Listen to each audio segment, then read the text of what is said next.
Alergi susu sapi merupakan salah satu jenis alergi yang sering dialami si kecil. Sayangnya, banyak hal keliru yang beredar di masyarakat mengenai hal ini.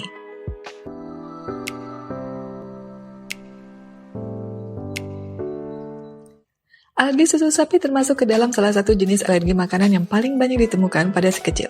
Saat terkena alergi susu sapi, sistem kekebalan atau imunitas tubuh seseorang akan memberikan respon yang berlebihan pada kandungan protein yang terkandung di dalam produk susu sapi. Masalahnya, tak sedikit informasi keliru yang beredar di masyarakat mengenai alergi susu sapi. Berikut di antaranya. 1. Alergi susu sapi tidak berbahaya. Layaknya alergi lain, alergi susu sapi dapat menyebabkan reaksi alergi yang muncul setelah konsumsi produk dari susu sapi. Reaksi alergi ini dapat berlangsung dengan cepat ataupun lambat. Reaksi ini juga dapat menimbulkan gejala atau gangguan kesehatan dari ringan sampai berat hingga mengancam nyawa. Gangguan kesehatan yang dimaksud dapat berupa muncul pada beberapa bagian tubuh berikut. Kulit. Gejala pada kulit dapat berupa gatal, ruam kemerahan, dan bengkak. Saluran pencernaan. Pada saluran cerna dapat menyebabkan muntah, diare, konstipasi, dan nyeri perut. Saluran pernapasan. Gejala pada saluran pernapasan yaitu bersin, pilek, batuk, dan suara sesak. Walaupun jarang terjadi, alergi susu sapi juga dapat menyebabkan reaksi alergi berat yang dapat mengancam nyawa berupa shock anafilaksis. Respon alergi yang terjadi dapat menyebabkan kesulitan bernapas, penurunan tekanan darah, dan penurunan kesadaran. Bila sudah demikian, tumbuh kembang si kecil pun akan ikut terpengaruh. Oleh sebab itu, alergi susu sapi cukup berbahaya bila tidak segera dihindari. Meski demikian, Bunda juga harus tetap memenuhi kebutuhan nutrisi si kecil. Berikan susu yang mengandung 100% protein soya yang diperkaya L-methionine, karnitinin, asam amino esensial, serta vitamin dan mineral. 2. Alergi susu sapi terjadi akibat anak tidak mendapatkan ASI eksklusif. Kejadian alergi susu sapi lebih rendah pada bayi yang mendapatkan ASI eksklusif dibandingkan dengan bayi yang tidak mendapatkannya. Hanya sekitar 0,5% bayi yang mendapat ASI eksklusif namun masih mengalami alergi terhadap susu sapi yang dikonsumsi sang ibu.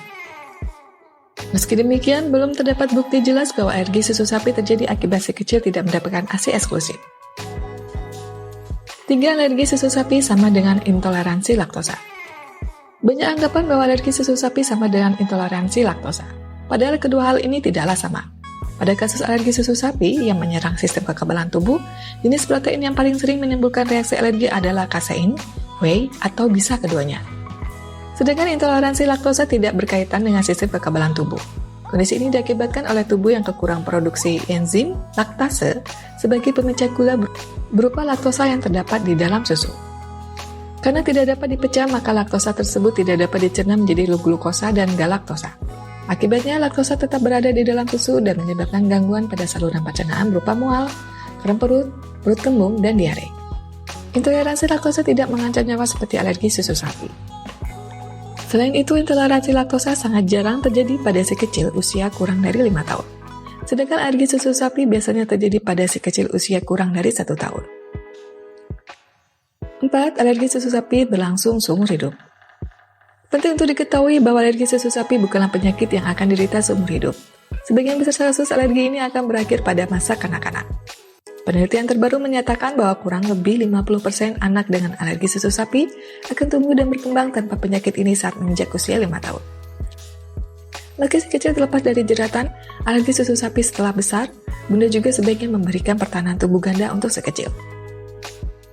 Berikan jenis susu yang mampu membantu meningkatkan popularitas bifidobakteria dalam saluran cerna si kecil untuk mendukung pertumbuhannya. Nukleotida di dalamnya juga turut mendukung kesehatan saluran cerna si kecil. Susu yang mengandung nukleotida juga turut mendukung kesehatan saluran cerna si kecil. 5. Reaksi alergi susu sapi hanya akan muncul akibat minum susu sapi. Faktanya, reaksi alergi susu sapi tidak hanya muncul saat minum susu sapi, melainkan juga saat konsumsi produk olahan dari susu. Anak dengan alergi susu sapi sebaiknya menghindari susu sapi dan berbagai olahannya.